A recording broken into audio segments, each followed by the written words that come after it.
Hey everybody, this is Frederick, and this is SaturdayCon, of course, 2022. We want to thank you guys so much for being with us all day today. We got another great day tomorrow, full of some amazing guests in the world of video games and animation and collectible toys and you name it. So, really excited for this next panel. We just came off of a great panel talking about the future of manga. Now we got a panel talking about the past of manga and also some thoughts about the future.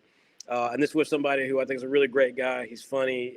He's incredibly intelligent. He knows this industry. He was one of the pillars of building the first leg of what we know of as the modern manga community and business in the United States. Not the first person, but one of the most significant figures in this place. There's always something to learn. We're talking to Stu Levy, and I hope you guys will appreciate what he has to say today and as we kind of explore the history of manga. So, ladies and gentlemen, welcome founder and CEO of TokyoPOP, Stu Levy. What's going on, brother? Hey, Frederick, how you doing, man? I'm doing good, man. How are you doing today? Pretty good, pretty good. It's late at night for me. Saturday night, I dressed up for the for the live stream. So, It's all good, man. There's no dress code here, brother. Trust me. I got my manga suit and tie on. So I was gonna say I'm rocking a sweater, but underneath it's just some sweatpants, homie.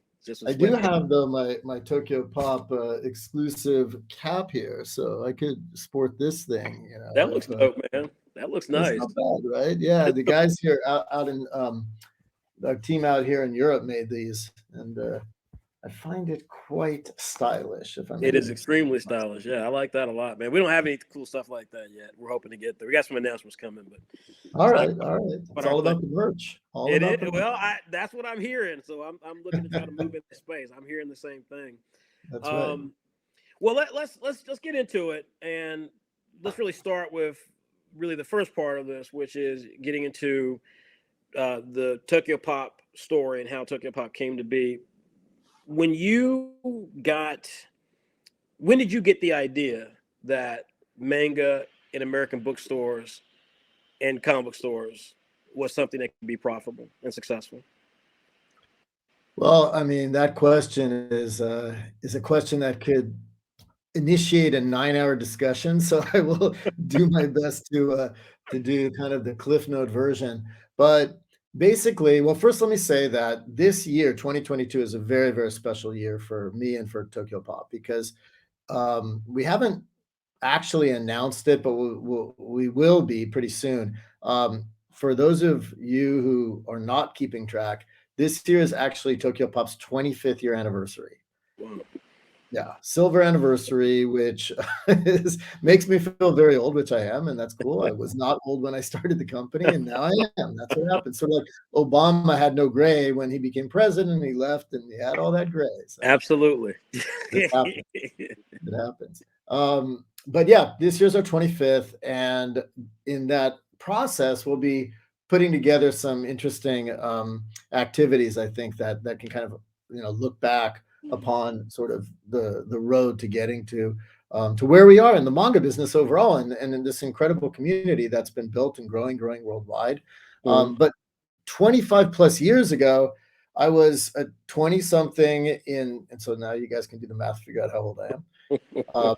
But I was living in Japan, which was not so common back then for a foreigner, especially in America.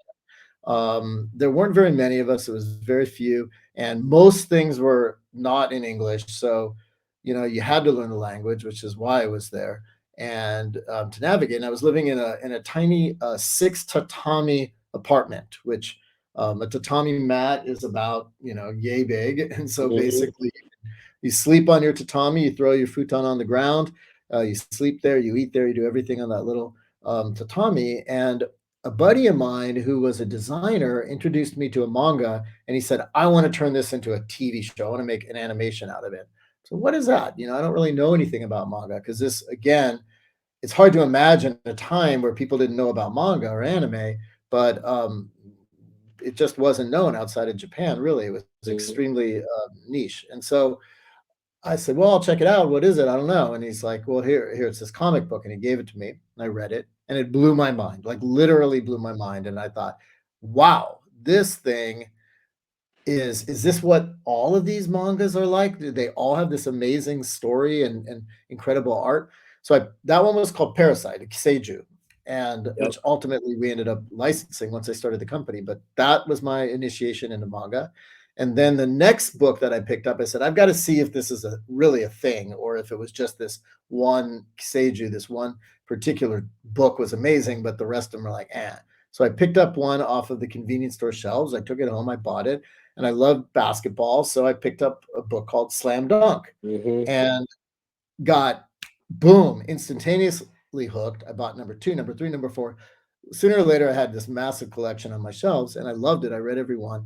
And then that made me realize there's something really special here. So fast forward to, I was lucky to meet a company called Kodansha. That's another long story. We can skip that for now, but met them and they're the ones who published Parasite, Yeah. Seiju. And I Mm-hmm. said, guys, this would be an amazing movie. And the guy who I met took a liking to me because he agreed. And it turned out he was an editor. And then he had actually studied in the US by being an intern at Marvel and came Wow. back to Japan. Yeah. And that was unheard of in that generation Yes. for a manga editor to go and actually be an intern at a US comic book company, especially Marvel, and then go back to Japan. And so he understood both cultures, both markets. One thing led to another.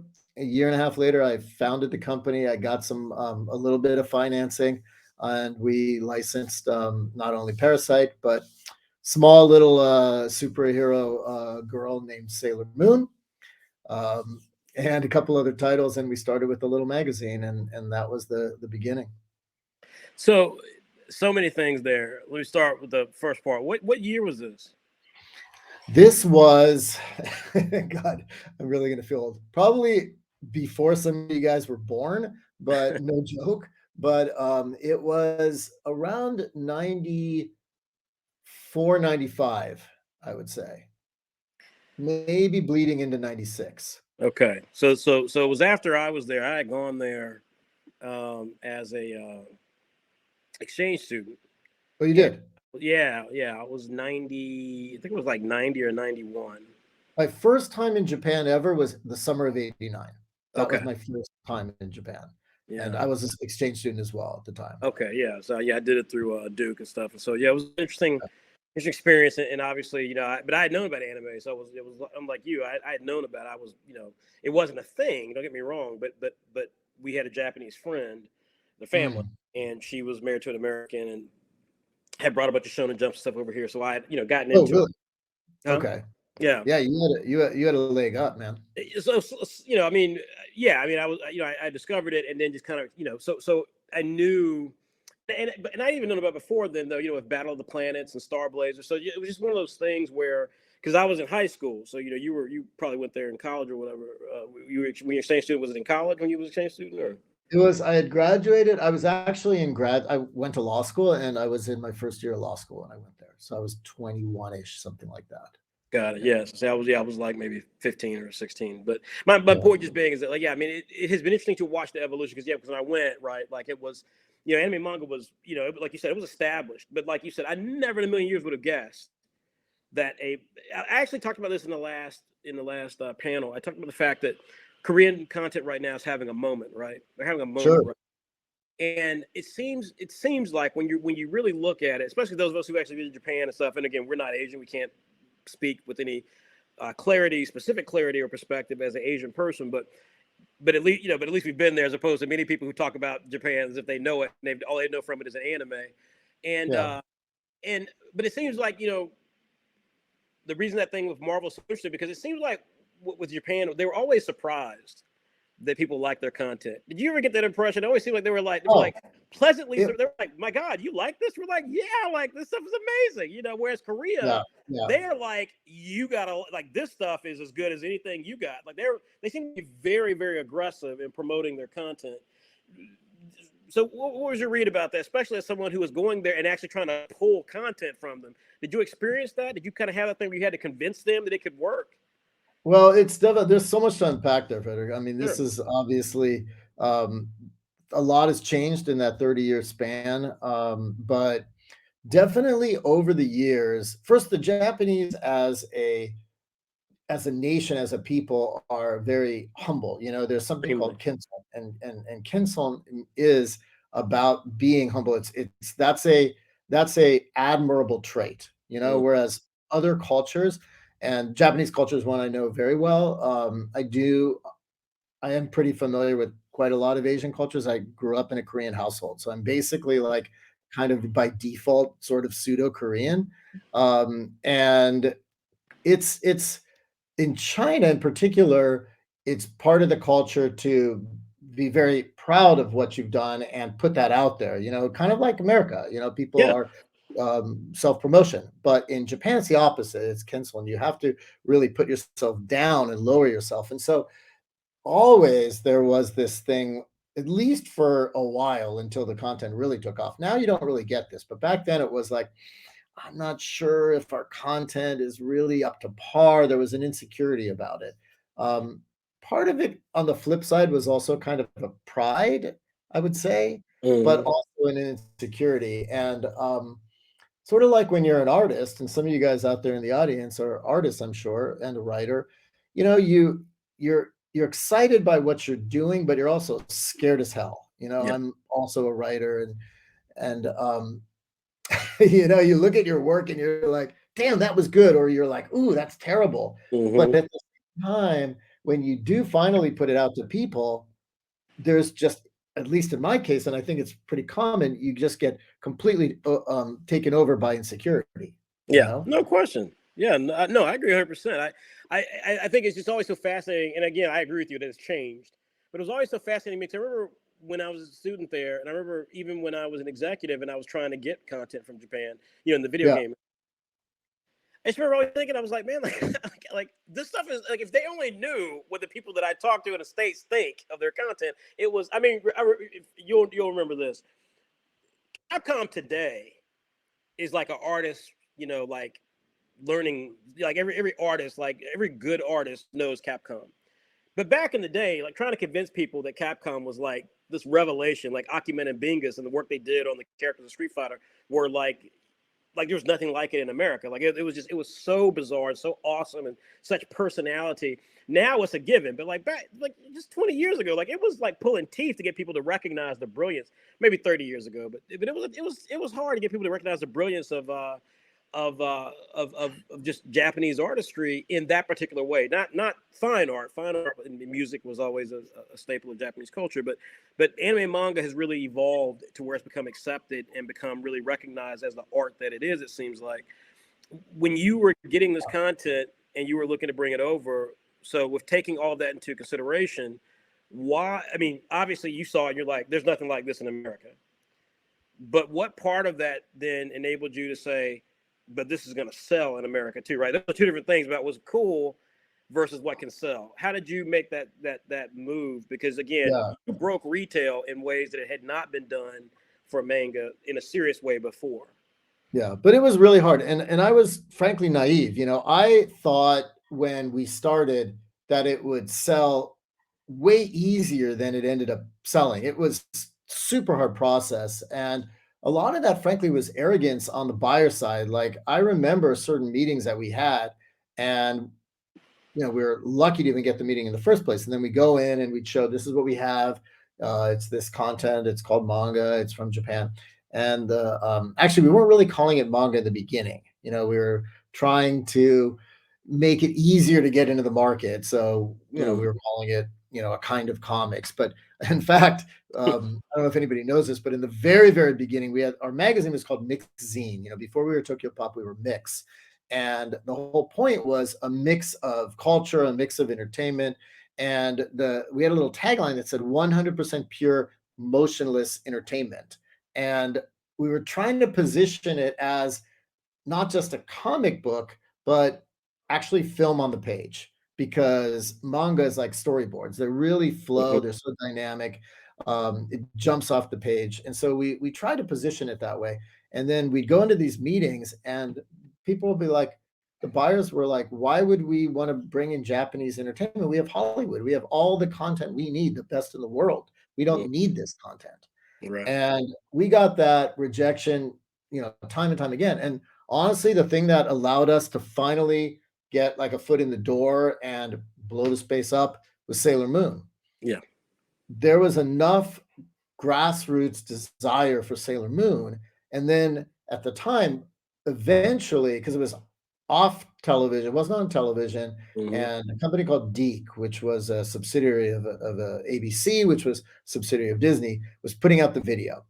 And we bundled our kind of ad with the video in exchange for an ad in our magazine. We got the word out, and fans were really excited that Sailor Moon was finally going to come out as a manga. And this was very, very underground stuff.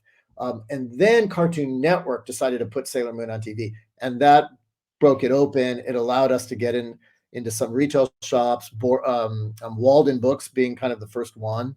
And then we were able to take that and work towards bringing in more and more and more manga until finally in the year 2000, we did this big thing that was the authentic way, which is when we did all of our books right to left. Okay, that's what I was going to get to, is when you made that pivot to the traditional Japanese orientation. Yeah, and that finally, people thought we were insane, and we had no intention of doing it as a test. Even within our company, I remember my COO at the time came to me and said, we had just raised money. And he came to me and said, we got to test this thing out. We can't just suddenly publish books reading backwards. That what if it doesn't work? We're out of business. And I said, the thing is, if we do a test, then of course the bookstores, they're going to put the books that read the normal way in the front, and then the books that don't read that way, that are the opposite way, they may not even put them on the shelf. So it's going to be a test that will be destined to fail from the beginning. And no, we either go all the way and we just put all the chips on the table, or we don't. And I convinced the team, well, at the end of the day, it was my decision. But that one, we're in. We're going all out, all or none. And so we ran with it, and we did displays. We did all these new titles at the same time. We promoted it, and we told all the bookshops, they can get these displays for free. And that's when the industry people talked about us. They said we were insane, and we launched it, and thank God it worked. Right, I was gonna say. I mean, it's so, and you know how this is too. It's all, when you think about history of things, especially when you lived it, it always seems so easy, because the notion is, right, like the older you, certainly, I'm sitting there listening to the story, and I know you, and I know the history of TokyoPOP, but I'm sitting there listening to it, thinking, like, I'm sure kids today are thinking to themselves, like, of course it would, because it was instantly different, right? Like, at least the book was different, so immediately it would at least make someone curious and be like, hey, this book is different, and let me flip through it. Here's backwards. Hey, this looks like it's going the right direction, just in a different direction than what I'm used to. This is a whole style of book that I've never seen before. I like this. It's different. That they would think that at least would happen. But like you said, you kind of had to like tiptoe into that. And I'm curious, how many books before Sailor Moon really took off for you that TokyoPOP actually started to have success? Well, Sailor Moon was one of our very first, but the other books were not making us money. Sailor Moon was barely making us money because we weren't in enough shops. And this magazine was bleeding red. We were printing this magazine, and the magazine business was just a piece of, can I say 4-letter words on YouTube? They won't like boot our channel or anything. Nope. So it was a total piece of shit business, this magazine business, which frankly doesn't even exist at all anymore today. Like back then, it's been completely usurped by the internet, which it should have been. But it was like literally you'd have 60 to 70 to 80% of everything you printed being returned and thrown out. They would rip the cover, they would throw them all out. You're lucky if you sold 20 to 30% of the stuff. The rates, the distribution rate was terrible. Just a completely inefficient business, and we were losing our shirts off that thing. But we wanted to do at least something like the Japanese style magazines. We tried everything, but it was really tough. The magazine. I still, nobody has really ever succeeded at it. Viz didn't. They tried with Shonen Jump, and they got as close as you can kind of get. But in the end, the U.S. market was never really made to have these big, thick Japanese style magazines. Yeah, so people probably don't remember this, and I do want to unpack that a little bit before we start talking about where TokyoPOP is today and what you see happening in the industry, because you touched on it obviously with the internet. But I do want to come back to that, to Mix for a second, right? Because Sure. and we've got Yeah, a question too that we'll get we got to. time. Yeah. Yeah, I want to get to the Mix thing because so obviously what the folks who care about this industry and are watching this or will watch this in another day or two, those who actually care about the industry and recognize the industry in the West, they know that Marvel and DC run the roost, right? It's Marvel and DC, they run the roost. And then in the '90s, before you came out with your thing, we had a jolt because of Image, Right. but then everything Right. kind of like had a problem and so forth. Yep. I I remember when Viz came out with their first couple of books. It was Gray, it was Area 88, and they were kind of floppy, prestige format floppy. Right. I think even before that, maybe it was Dark Horse or Eclipse that had like My the Psychic Girl and Domu. I think. I mean, there's some Casemiro. Yep. When you got into it, so Mix was the first thing you did. Yep. Well, so do you think that's what it is? Because like you said, Shonen Jump was able to go a little while with it, ultimately not being able to last. And obviously, you're in Europe now. You know this. The news agent business in Europe, they love magazines. It's just it Yeah. was never quite a thing in the States. And of course, we have the grocery store culture. So, if your magazine cover doesn't have like a scandal with Brad Pitt or something on it, you're not gonna get the soccer mom to check it out. But like I'm kind of curious to know, like, when you went into that business, was the thinking that because even then anthologies were a tough sell. Yeah. So I mean, just I manga, is that guess what you're saying? It was just manga, like manga. We'll try this with manga because that's what they do in Japan.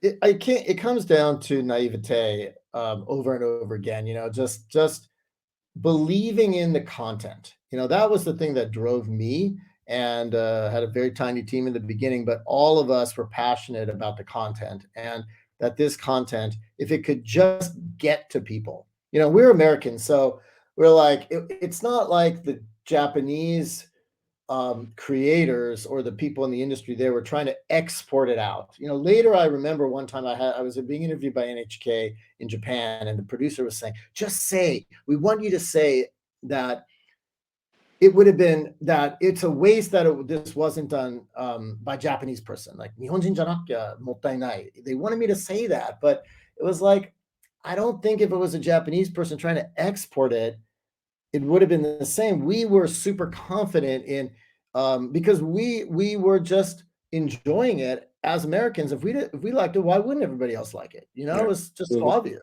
And so the problem that we didn't really appreciate as business people, now you can get on the internet, you can learn all about what it's like to start a business. We didn't know. We just tried to do what we loved, and were willing to like sacrifice everything about our lives to do that.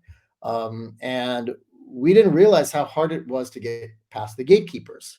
Yeah. And so we thought, okay, if we make this magazine, and what we did, actually, the very first promotion we ever did is we went to Comic-Con. This was when Comic-Con was very small. Mm-hmm.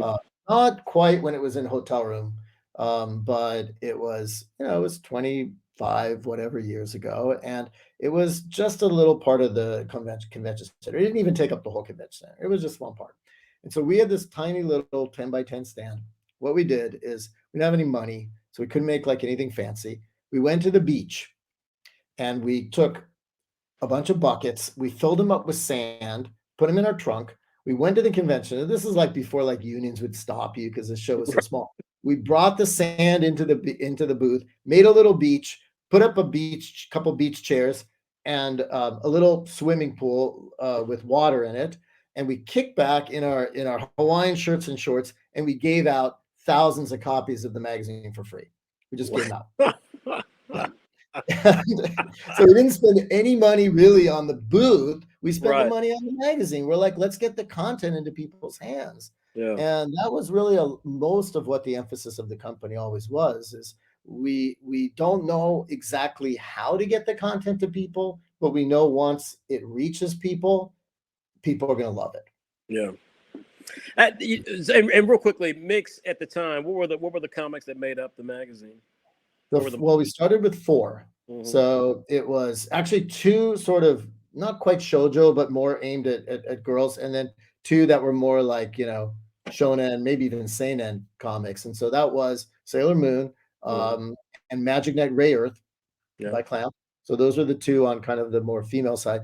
And then Parasite was one of them, and then something called Jirai, which we called Ice Blade, which was a seinen story, all from Kodansha. And that story was like, I thought of him as kind of like a real like he was just like a Japanese sort of, no expressionless James Bond, Yeah. just like a really cool cat type character. And it was like hard boiled type stuff basically.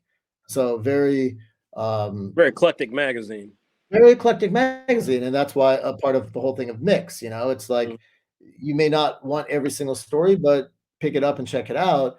And yeah, I think that all of those stories were amazing. And then we brought in something called Harlem Beat later, which was a not quite slam dunk. It wasn't as good as slam dunk, but it was still good. It was a basketball story, and we then started kind of swapping out different stories and trying different things, basically.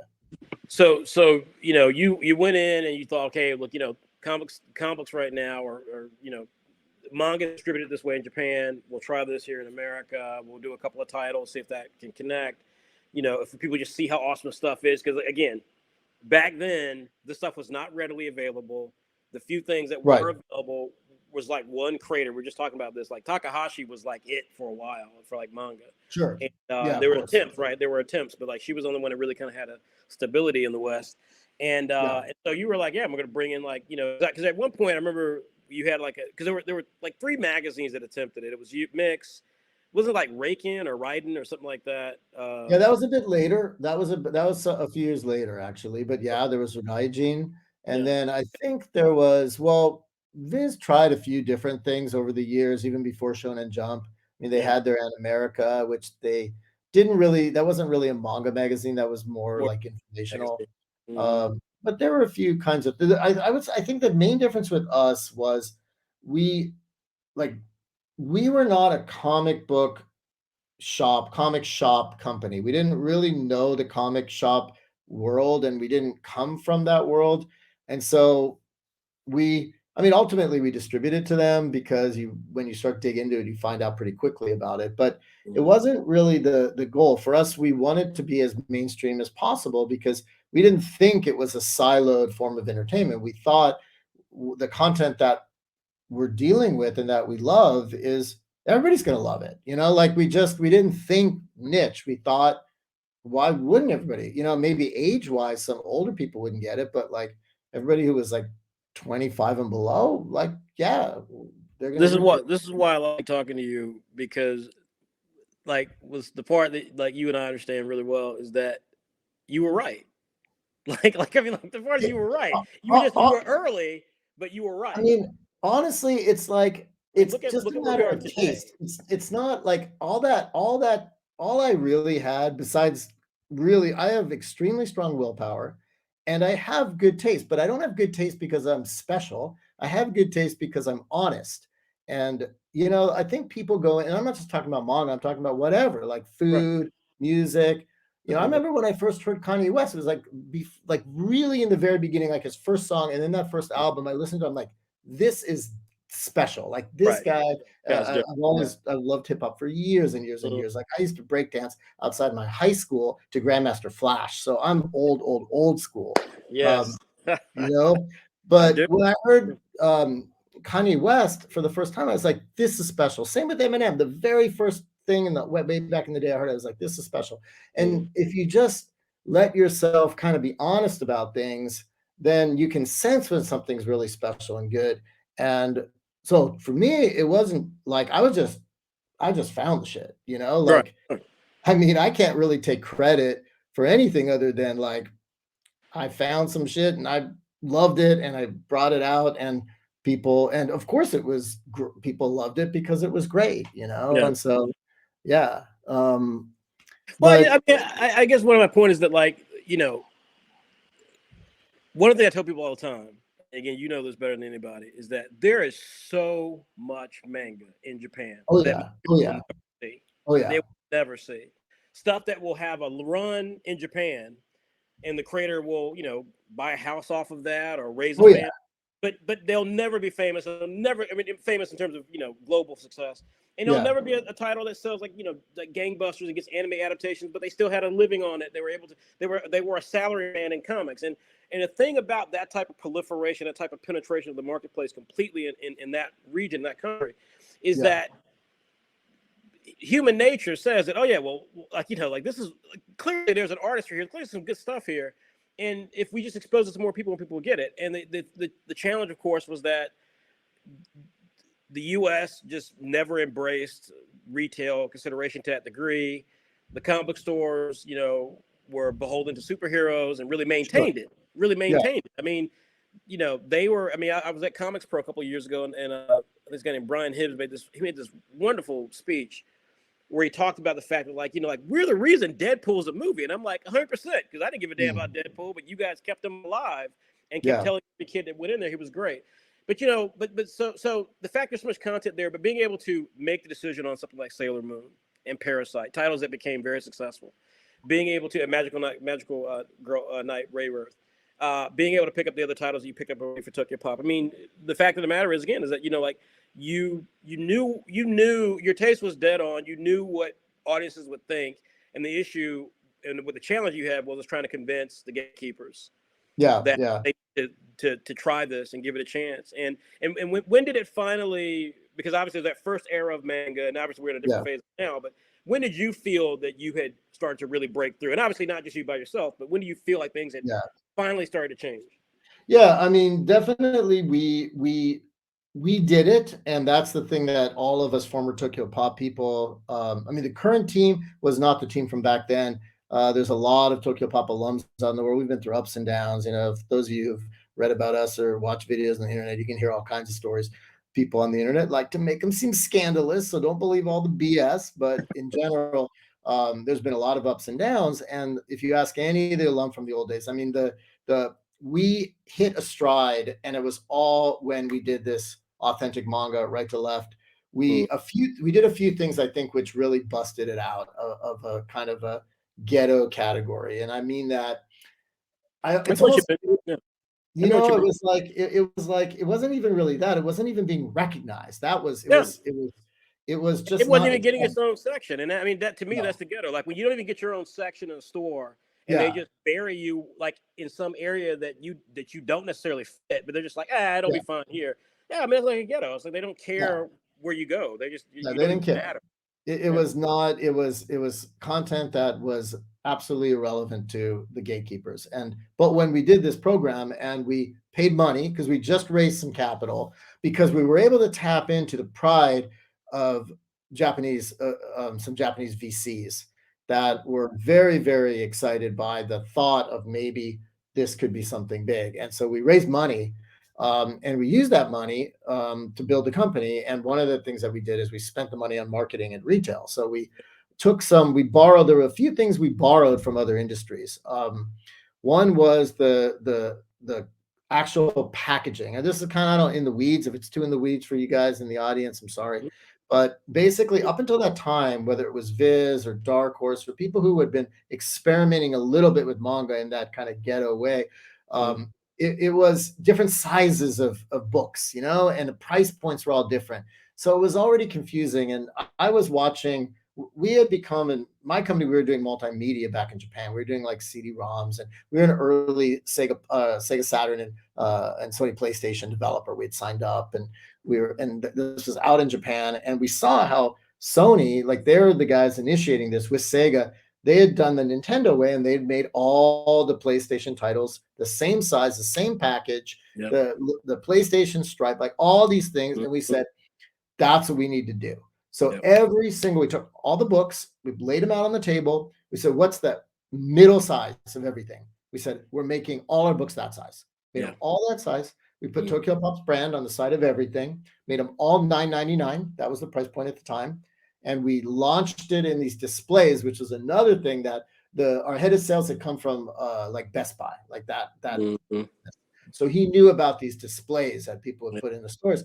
Book people didn't do that. We went to these book buyers. We went to Walden. We went to Barnes and Noble, Borders, all those kinds of guys. And we offered them this pack, which was looking amazing. It was all these cool manga graphics. It was a pack. They would get the pack for free if they bought it, and it Yep. looked really dope. So basically, we sold in a whole bunch of them. It was all on our risk. Like if it didn't sell, we were paying for all of it, and we were already paying them floor money, space money for it. Mm-hmm. And that's what I think did it, because it worked. And then the buyers started to take it seriously. They would start to buy in other things. Other publishers started to put out stuff. And then before you knew it, there was that category you talked to in the stores that said manga, and it's been there ever since, you know? Yeah, it's been fascinating. I mean, first of all, my I say this all the time, but the reason I've got you on the panel, the reason I've got so many different people on panels throughout this weekend is, my mantra has always been to young people: don't just be a fanboy or a fangirl of comics and manga, be a fanboy or a fangirl of the comics and manga business. So when you talk about some of those elements you're talking about, that's the business that if you want to succeed in this industry, you got to know about that stuff. You got to understand why these things matter. And you're right. When you guys did that, I mean, at that point I was just starting my career, but I remember thinking to myself, like, man, this is right. This is so right. Like, just the trade dress that was uniform and was really Yeah. calling out the category and making sure that, if you got spined out, which is where people, when you can't see the front of the cover, that you still understood that this was a product from this company who was making at least one or two of Yep. the titles you loved. Like that was brilliant. And that's why, like I said, I always reference you as being like such a leader in this space. Because even in Japan, that wasn't a thing. When I would buy tankobons in Japan, like that trade dress was never quite like that. It was to Right. your point, very diverse because of the various types of tankobons and creators. All right, so TokyoPOP, extremely influential, still very big in Europe. Still doing some great content here in America. You guys have got some deals with Disney, I think, and things like that. Sorry, my Alexa's going to go off here. Apologies, everybody. It's how Freddie stays in touch with what he's got to do next. You're gonna all listen and be like, you got to feed those dogs. No, this is about I set everything up through. So this is talking about SaturdayCon 2022 and beyond, which is the next panel. So, All right. All right. and everybody, just FYI, if you're listening to this, which we do very much appreciate, and I'll get to your questions in a moment, the next panel won't be beginning until 6:15. So just keep that in mind. We'll be wrapping this panel up shortly, but then will be a short break in between then. But no, like I said, man, you've done such amazing stuff, and you've been, just able to see things and be able to do things that I think are so just everyone just remembers where this stuff happened, or people now take for granted how it happened. The industry now is very different. It's super Yeah. mature. It's exploding on digital. Yep. The globalization factor is extreme.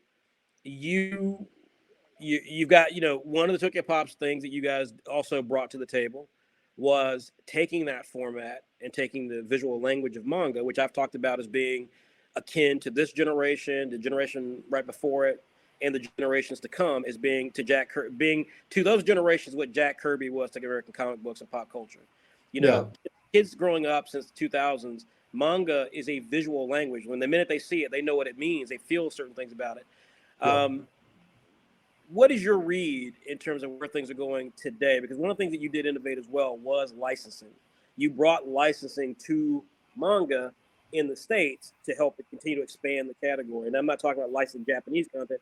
I mean licensing, Western brands Yeah. and putting them in the manga category. How do you see things now, since everything is kind of like, at its zenith? Where do you see things going from here? Well, I mean, it's very exciting, I think, now, because people, it just like you can, I don't know. I've been really, really hooked on this Arcane show on Oh, God. Netflix that, I don't know, maybe a bunch of you guys will watch that, but it just kind of blew my mind, because they the people who are creating content now, whether it's animated content or video games or comic books or manga, the people who are creating content around the world have been so influenced by Japanese pop culture and manga and anime and the stuff that we all grew up on. Um, you guys have been growing up on, listening, that it's just inevitable that that's reflected in their work. So the language of entertainment, the language of storytelling, is almost inseparable from a manga influence at this point. There's just too many places that manga has reached out to. And manga, the pure form of it, meaning the book, Mhm.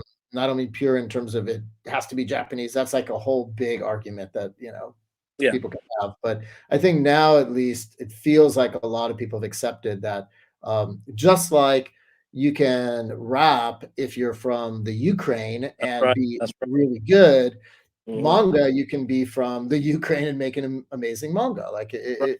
it's totally fine. But that the book form of manga where you're reading it, or even if you're reading it on your phone, that's I think now accessed by more people than ever outside of Japan, Mhm. and that's exciting. And anime obviously is I mean everybody watches anime. Who doesn't watch anime? It's almost like it's almost 100% at this I made the point. comment a few minutes, I mean, the last panel that uh, name me a streaming service that you think is going to survive that doesn't have anime. I mean, like Yeah, that's what anime is. You know what I mean? Let's get real. Like you're not going to survive. You don't have anime, and Disney's it's investing in it now. I mean, they know yeah. that. It's one of these, so it's like one of those categories talking about, in the very beginning how it was ghettoized. It's now finally has a real seat at the table. Hmm. Um, and that seat is never going away. Yes. It evolves. Like I noticed on your last panel, you had one of the guys from Tapas, Yeah. which, Yep. Hmm. now that this is talking about Korea, and I'm going to do my best to not go down a rabbit hole that'll take a long time. But because I grew up in a Korean house, which Right. I know it's kind of a trip to people, but that's its own story. But when I first went to Japan, I actually went to Japan because I wanted to go to Korea. Yeah. And when I did a study abroad program, they didn't have study abroad programs in Korea back in the day. So I went to Japan. The first thing is I hopped on a plane and went to Seoul, and I hung out in Seoul for a couple of weeks before my program started. Flew back Hmm. to Tokyo, but I've been to Korea probably 30, 40 times in my life, and started bringing Korean manga over manhwa over to the US Hmm. like back in the early 2000s, Hmm. and have watched Korean content really evolve over the years as well into this webtoon thing that we all know about now. And Yeah. I think that all of this is a nonstop um, back and forth tug of war, push and pull, where people are inspiring each other in the creative industry everywhere, and the internet just makes it global. You know. Absolutely. So we got 15 minutes left. I've got one thing I want to say to you, which maybe I don't think it'll be controversial to you, but I'm actually curious to get your thoughts on this because this is something I Okay. think because you were tied to this, and we obviously building Saturday, I viewed it a little differently. Yeah. So when people have challenged me, and you said it so right in the past a few minutes ago about just the idea, because I've actually used that example, and I've never heard you say it, but I'm so happy to hear you say it about music, because I Mm. compare anime to music all the time, especially hip hop, right? As a Yeah. black person, right? Like hip hop is a cultural thing to black people, and we've Sure. seen so different people interact with it, and to try and tell someone who is a rapper in you know Pakistan, Yeah. to try and tell him like, well, you're not real hip hop. He's been doing it maybe 10 years. You know what I'm saying? He grew up, doing it the same way that Totally. Luka Doncic is from a small country. And, he grew up, idolizing, American basketball players. And now he balls out as bad as any, black kid, from the streets of Detroit, New York, or Rooker Park or anything like that. So I think the thing when we've been challenged about calling ourselves manga, my thing has always been the same. I've talked about there being four eras of manga. There's the first era, which is Japanese manga, which is GOAT. It's not going anywhere. It's going to be the same thing it is. It is what it is. It's got a cultural connection. It's tied. And then talk about the uh, the Asian diaspora. Like you say, there's India, there's Indonesian, there's Chinese, there's manhwa, which is big. There's the Hong Kong, I forget Oh the yeah. Oh yeah. yeah. I mean, so it's been a while. So those of us who are in Asian culture, like we've known this. I mean, it's been a giant. And manga was an influencer, right? But they took it in their own directions, bringing their Yeah. own cultural conversations to it. And now Webtoon is re-energized that conversation, and Tapas. They've Yeah. re-energized that conversation because they've taken that and they've gone digital, and they're innovating the way that we think about comic books because of the way that you Yeah. interact with Because digital. of the scroll. Yeah. because of scrolls. So there's a third era, because I think Saturday M is a fourth era, and this is where I may be contentious. There's a third era. I think the third era is what you and other folks were doing, and it preceded you. To be fair, you as you have done, and as people have heard in this call, you got a brilliant marketing mind. And so when you came, I don't know if you came up with the term OEL, but no, we actually called it OGM. what was it called? We called it OGM back in the day, at least internally. We didn't really market that term, but we called it OGM, which was basically manga, but original. And so OG, it was OGM. Yeah. That's what we called it back in the day. Who called it OEL then? Because that term I think really it was like an industry journalist type person. But the reason why we never really subscribed to that term OEL is because a lot of the books we were making were actually not in English or Japanese originally. So we're like, well, why are we going to call it original English language when we got stuff that was originally in Spanish or in French? It's like, well, that's interesting. Well, then you'll understand where I'm going with this then, because we keep getting hit. Not keep getting, but we certainly used to get hit with this all the time about, oh, you guys are kind of like OEL. We can't really call it manga. I'm like, well, first of all, like, I don't subscribe to the term OEL because that's not our. We've got a global team as does TokyoPOP, and as you indicated, you guys have discovered some great artists around the world. Yeah. We don't, we don't subscribe to that. Like, original English language. I mean, no, maybe we have Western sensibilities that come through more. But again, I view this the same way that, when you hear an Eminem, like you said, and you think, man, this kid gets it. You know what I'm saying? Like, he gets it, man. He is flowing. He's bringing something to the table. The thing about Eminem in that example is that, because he's a great example, is that there have been white rappers before, but what Eminem did is respect the craft and respect those who created the craft, so that he was able to innovate by recognizing, as we say in the Black community, he stood on the shoulders of giants and he never acted like he was the giant. And I think that sort of element of it is where you have the respect. And I think with Saturday AM, that's what we've tried to do, is try to say, no, we're creating manga. We're trying to capture all the idiosyncrasies, the rhythm that manga brings to the table. And we've got creators from all over the world. So there's no like set component to it. A kid from Senegal, a kid from Nigeria, a kid from Hungary, a kid from Louisiana. They're all trying to find the same rhythm, but what we challenge them to do is to try to bring their own culture to it, which of course Japan does, right? It's Japanese culture. Like, the kid may not look Japanese, but he's gonna act Japanese, and that's what we try to do with our content. Well, how do you view that? Because I think that's really, to me, the frontier thing that we're trying to push for Saturday M manga, which we call diverse manga, is this notion that it's manga content that is authentic in the rhythm, and it's authentic in the way you tell the story, but it challenges the existing aspects of manga by saying a Black character, an Indian character, a Latino character can be the romantic one, can be the hero of the story. What do you make of that? Well, I mean, very well, because we know each other, that's a softball question for me, because we met because I love what you do and have always been somebody supporting the same kind of thing. Like, we're of one mind. And so I understand and I recognize that there are purists out there, and to a purist, they believe that manga can only be Japanese. And I have my series of kind of questions that kind of, I think, degrades that argument, the logic behind that. It's not combative, but it degrades the logic, because what does Japanese mean ultimately? Is that DNA? What if you're a Japanese person who grew up in New York? Can you then make manga because it's in your blood? Or what if you're a Black person who grew up in Japan, was born there, and spent your entire life in Japan, of which I know a few? And me too. I'm with exactly. Exactly. Yes, What if that happens to you? Are you not allowed to make manga? Is that not pure? So I think that the whole sort of notion of, it has to be Japanese is kind of faulty in its logic to begin with.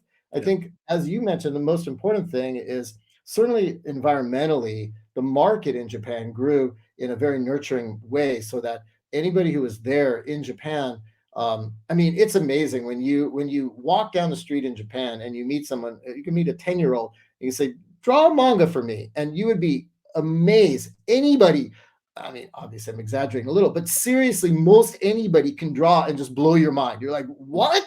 How did you do that?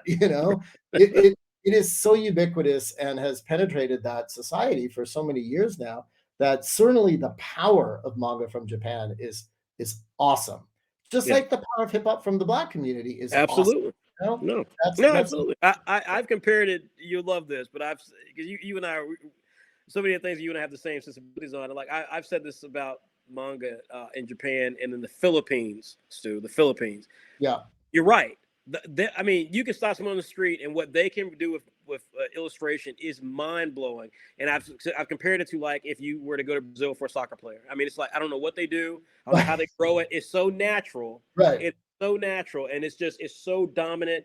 And staying with the music thing, you got young people, and I think people don't understand. It's one thing I think people really don't understand because manga is so dominant in Japan that, as you said, a young person will dream of being a mangaka just like they'll dream of being a rapper in the States. That's right. That's Chances right. of happening are freaking rare, but Yeah. they will dream of that because that, at the end of the day, is what is such a prevalent thing.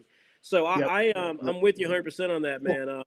So so look, to oh, do go the ahead. I'm second sorry. part of that question, because Yeah, of course that's the purist side, and there's the reason why the purists think that way, which again, you and I respect that.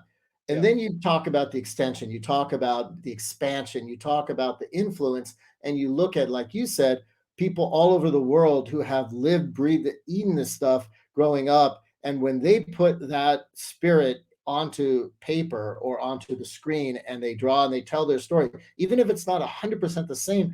First of all, no manga, Japanese manga is very different. You can see completely different types of manga. So the whole thought, the whole thought that a character has to look exactly the same is already silly. But yeah, if one of your artists is drawing something and it's speaking from their soul and it's authentic and it's connecting with the reader, that's what matters.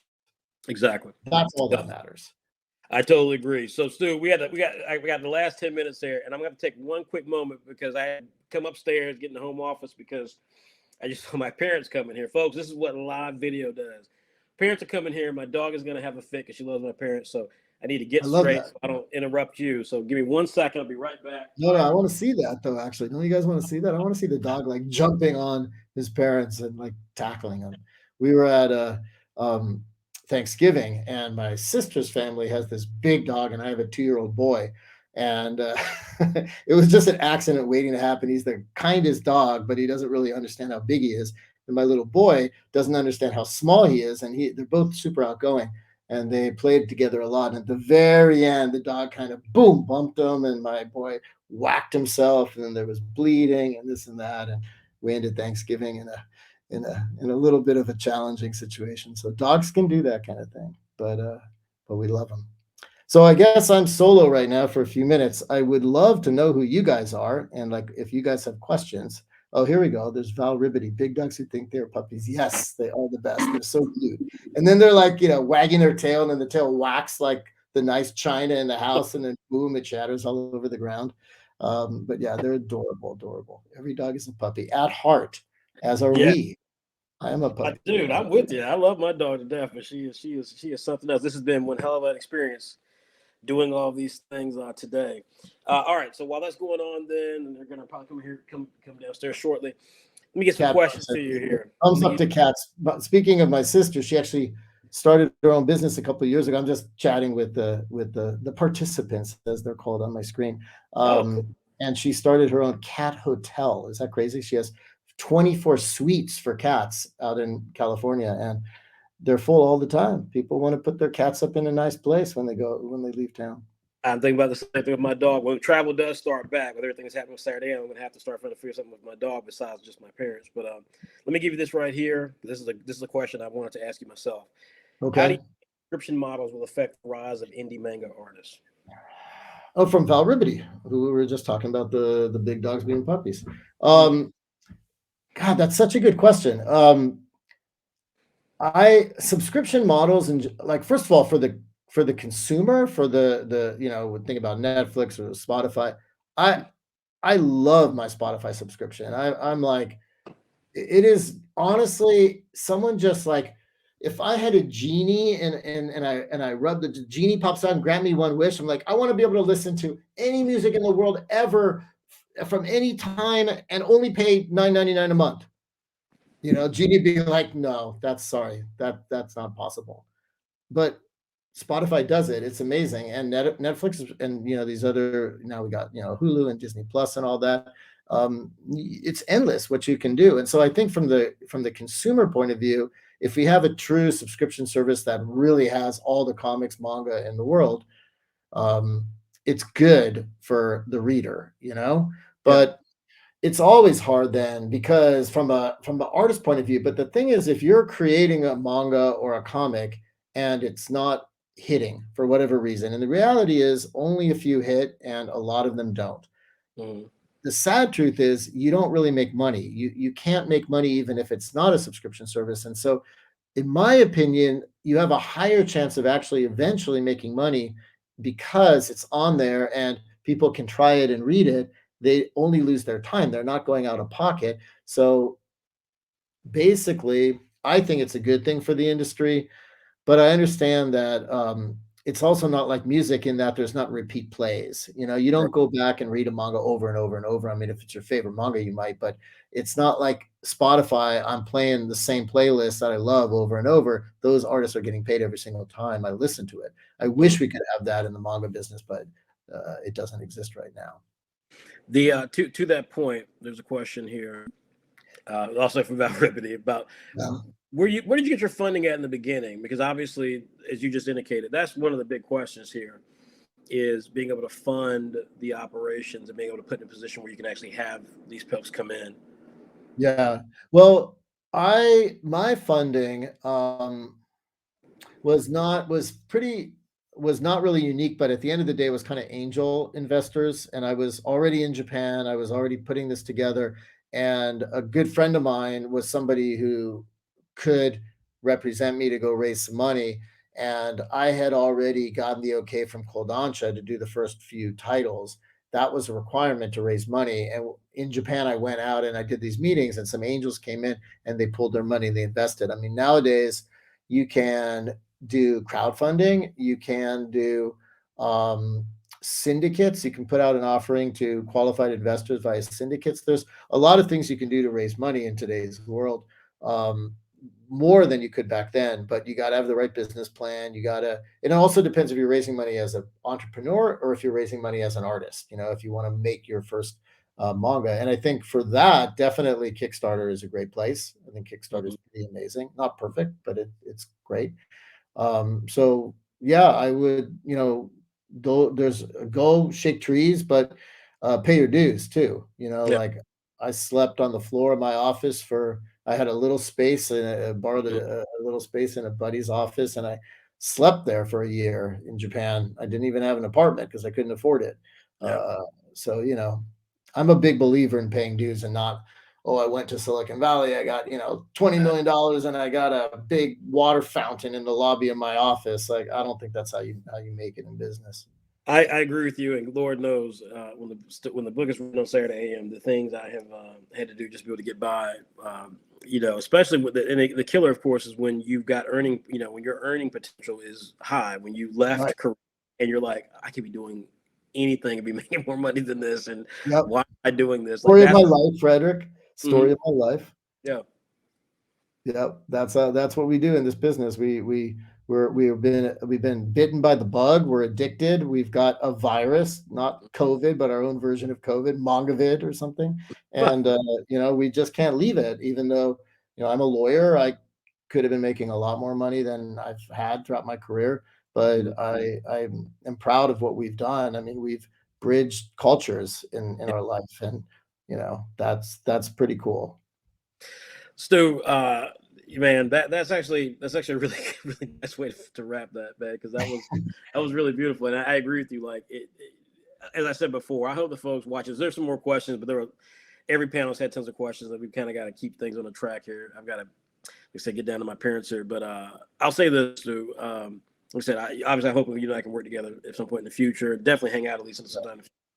And I hope the folks who are watching this will seek out more stuff with TokyoPOP. They've got an excellent string of upcoming titles. They're doing some great stuff in the BL space. If you guys are seeing that emerging trend and wanting to see more representation, and again, as you've heard in this video, which we'll be doing more. I'll probably try to do a podcast with Stu, because I think that the podcast episode for Saturday FM, our podcast, because as you hear, just the things that Stu has done, all these little elements that, again, some of you may not recognize it, because that's always the thing about those of us who are older, Stu, is that we remember having to do them, but to Right. everyone else, it's just the way it is, right? It's like, of course you had Right. trade. Of course you put the books in stores. Of course they had to make a section for it. Why wouldn't they? Of Right. course you have to market it, and you had to do some fun stuff tomorrow. It's like, no, this was all, even everything that you've done.